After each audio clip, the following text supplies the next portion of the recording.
mages, but no, they're gonna limit Lolita instead. Lolita, a very good ban because the shield will absorb everything that Enya will do with that matrix. And we see a Lilia pick coming up from Evil, just what I was saying, and that runs down to SMG forcing them to pick the Kagura, I would say. Kagura or the Kadira? Yeah, I would say that Joe does have, I think I've seen him play the Kagura before, I'm not too very sure. But at the same time, looking at what Evil has secured for himself, right, they're really squishy. Except for that Marsha, that is. But there is also a lot of burst potential in their lineup. You have the Lilia, you also have, well, the Paquito, and technically Irithel coming in to clean it up. So what I want to see from Evil, do the burst damage, send Coconut in to clean it up. Now, one of my main issues here is the fact that they, for the side of Evil, they don't particularly have anyone that has a very strong control. They don't have someone that really works in the... Okay, that's the thing, right? Right as I'm talking about the fact that they don't have very good crowd control, we are looking at a Diggy pickup coming in from Team SMG, which is contradictory to what I'm trying to say. So, am I just plain wrong, or what's going on here? So at this point, right, what they're trying to do is stuff as many lanes as they can. Okay, we know the Diggy for sure will be tagging with Beatrix. That forces the roamer for the side of Evil to be tagging into the Irithel. But then again, SMG has development, high potential of invasion. Right. So the pick here for Evil is right down to only one hero that he can technically save. Is either he's gonna save the Paquito or save the Irithel.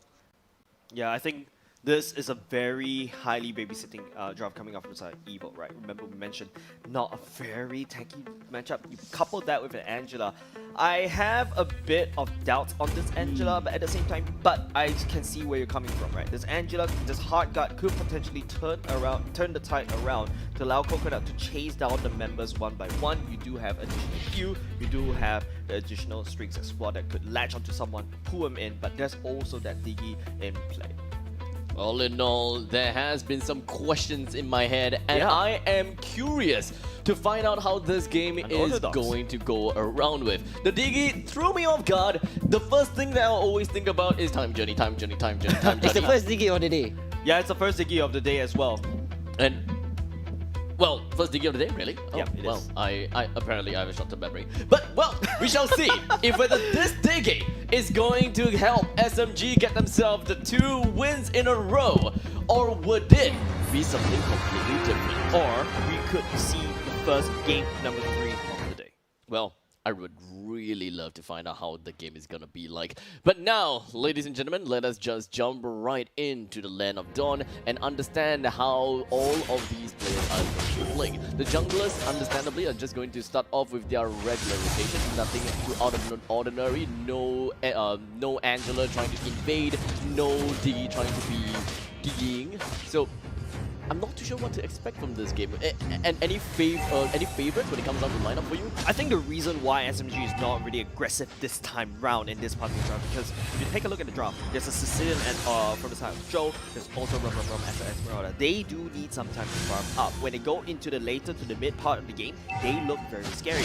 And not to forget, Evil picks up Paquito full powerful. Remember what we're talking about, right? Super strong on that Paquito. That's not someone you really want to 1v1, and that's why, you know, what AMOUX is talking about. SMG will send the Diggy down to babysit, forcing Karen to babysit Irithel as well. It felt like this guy can read future. Well, there's only 1 minute and 30 seconds in, and there hasn't been anything much been going on. Now, SMG, I want to break this down a little bit. When it comes down to the early stage, middle stage, and late stages of the game kind of hero, understandably, I would say that Diggy will come in more as a utility hero, but he will be able to deal quite some annoying damage in the early stages of the game with the auto alarm bombs. He does have his own form of crowd control coming into the time reversal, and let's not forget in the early stages of the game, if Joxxx is able to do a very good job in just suffocating the opponents and trying to go for early kills, that would be great. But in the meantime, Rum all the way up to the top side, he tried to go for the kill onto the Lilia, but unfortunately, he wouldn't stay alive for long. Oh my goodness, that is so big, Abstract. What Powerful just did was stole the turtle. Two things that he did right just now, right, Abstract? I know I'm really jumping the gun right here. Powerful, even though he's managed to secure the kill on top of Rum, did not save the retribution so patiently. And then after that, coming down, taking the turtle away from SMG, away from a Bowman, which has, mind you, double retribution.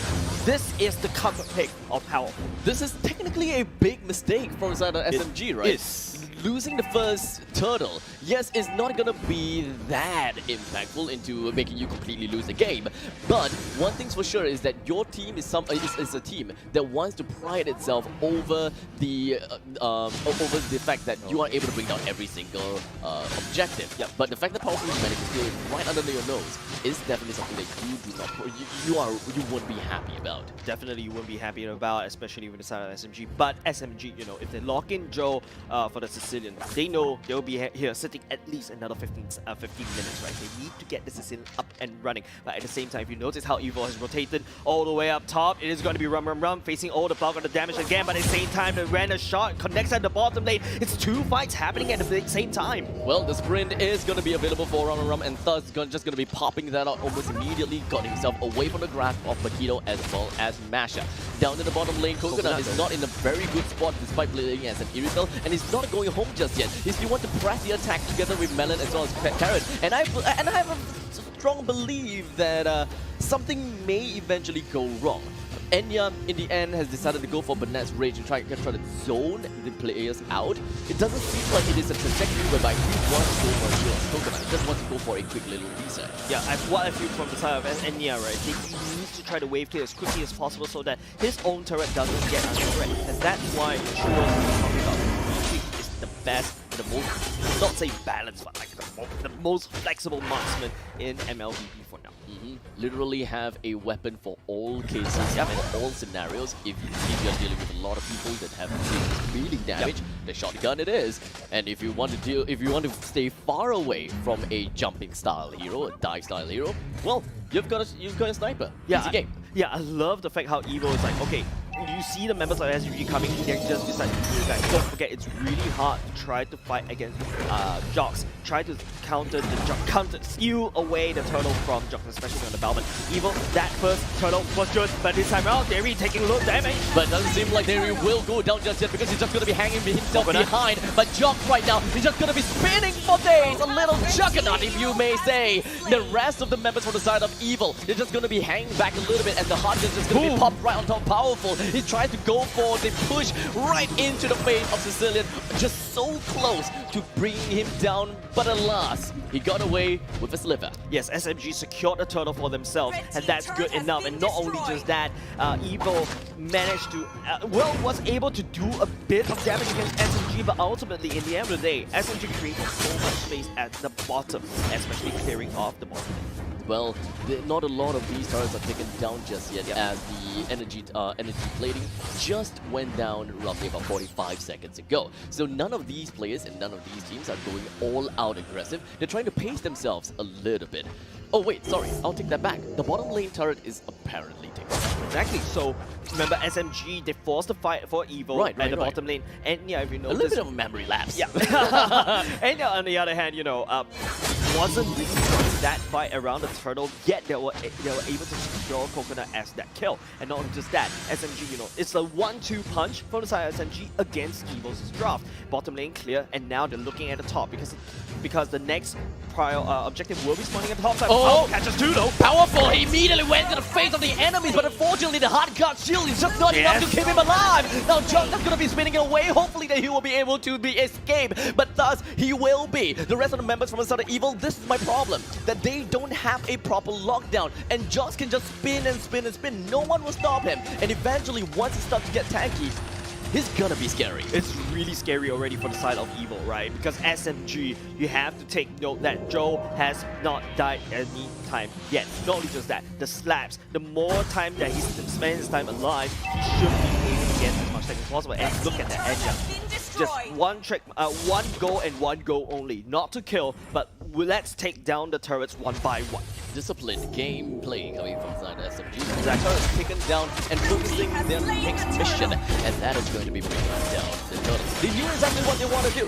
Rum, he's just going to be sticking himself all the way down to the bottom lane. Was so close to bringing down the ballista to make sure that the first defense turret does not go down. The reverse time connects right down on the powerful. The rest of the members from SMG move their way down to the middle lane and very sure but surely, very slow but surely, brings down the first gen defense turret in the middle lane. But the rest of the Evil, they seem to want to challenge this. They seem to want to defend this. Alas, they did. SMG didn't even lose much health to begin with. And Evil, the only thing is the fact that Coconut needs to go back home and reset. That is going to be some precious time shaven off of his farming time. While Enya still getting busy, sniping down the middle lane turret. Sniping down the middle lane turret, not only does that, he secured a Malefic Roar for himself. Now he's going to do even more damage against these turrets. SMG, not very bloodthirsty. They just want to secure the turrets and they just want to win the game because they know they have as long as they secure as much structures as possible going to the later part of the game, Joe will pop off. Now, Evil,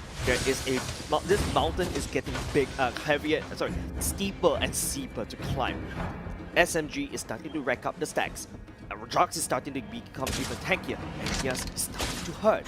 Evil, on the other hand, Powerful needs to do something right now to try to secure the kills from the backline and his more flanks. But if you notice how JS has been playing, buying time. Look at where Masha is, just splitting the map into half, trying to force Rum to deal with him, and then Evil to bring the trap on Rum. We have got Rum staying himself in the bottom lane. Don't even care about the teamfight that's about to happen. Enya is just focusing down onto the turret and just really bring down the opponents as well as the turret as fast as possible. But here comes JS, just gonna be cutting in between, trying to go for the proxy, wanting to go for the kill for Enya, but fortunately wasn't able to do so. Rum finally joined into the game. He did manage to push quite a bit of shield onto Coconut, but not quite enough to bring him down. That wombo combo from the side of SMG, we thought that Diggy wasn't moving of a drawback. I'm sorry to say that, but I'm starting to see the value of it. Enya coupled with Dairy, it makes the shot land so easily. Whenever you use the second skill of the Diggy, you drag the enemy right into Enya's ultimate. And not only that, it makes the sniper shot even easier to land. And Evil needs to find a way to deal with this nasty wombo combo. JS has the right idea, but unfortunately, you saw there's a flicker being used by Enya, back to safety, and as Evil needs to try to look elsewhere. I believe that at this point in time, Rum has already done his job in trying to go for most of these split pushes in the top and the bottom lane. This will allow Rum to stay in the midst of all of these battles. That's and correct. right after picking up the Oracle, this will make her make this Esmeralda even more potent against anyone who have received the blessing of the Hard Guard.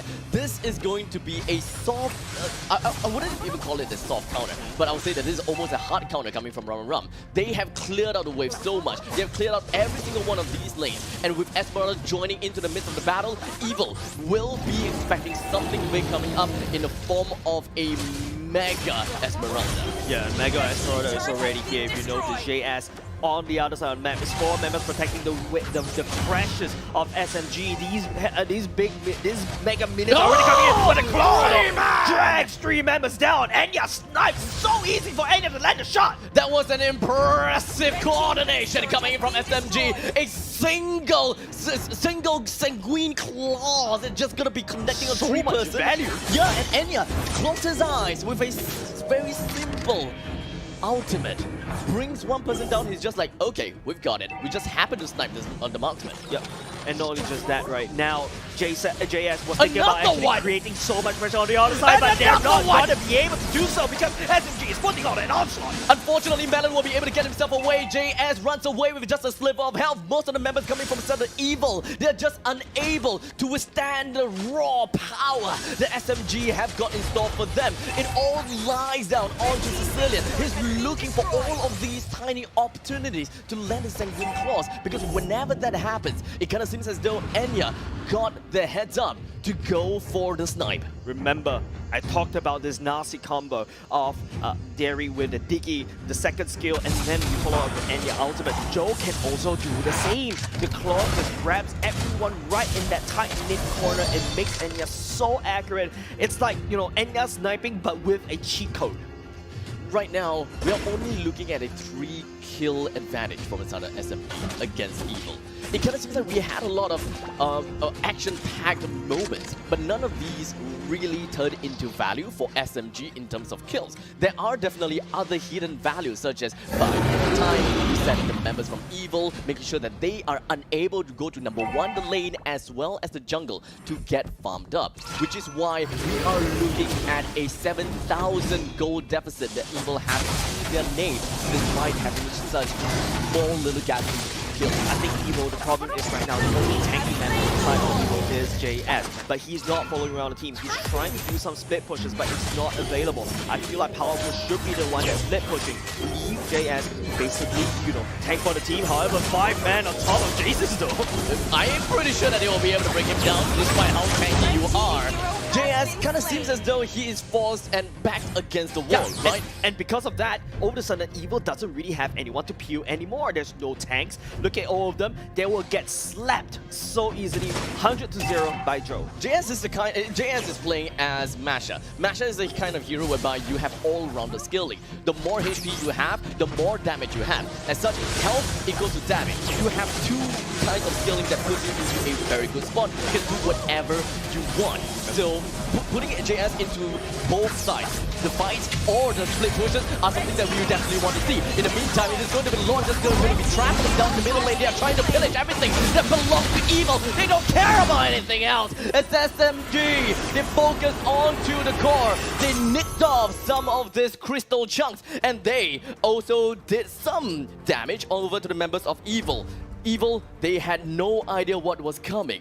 And what exactly happened to these 2 teams? To be honest with you, Abstract, I did not expect this, right? SMG, with the introduction of new members such as Joxxx, such as Enya, such as even bringing back Rum, right? It's just creating so much value, it's creating results. Oh, sorry, I forgot about Joe. Adding Joe as well has been creating results against Evil. We thought Evil, the Titan Slayers, unfortunately unable to live up for this time in this name. Now, I think the biggest question is, was Salmon's absence really one of the main things that affected Evil? I mean, they still need to adapt to the changes that they've made throughout the whole roster, right? Right. And then we can see the disappointed faces from Evil. What they need to know is just the first game. Yes, you may have lost the battle. This is just the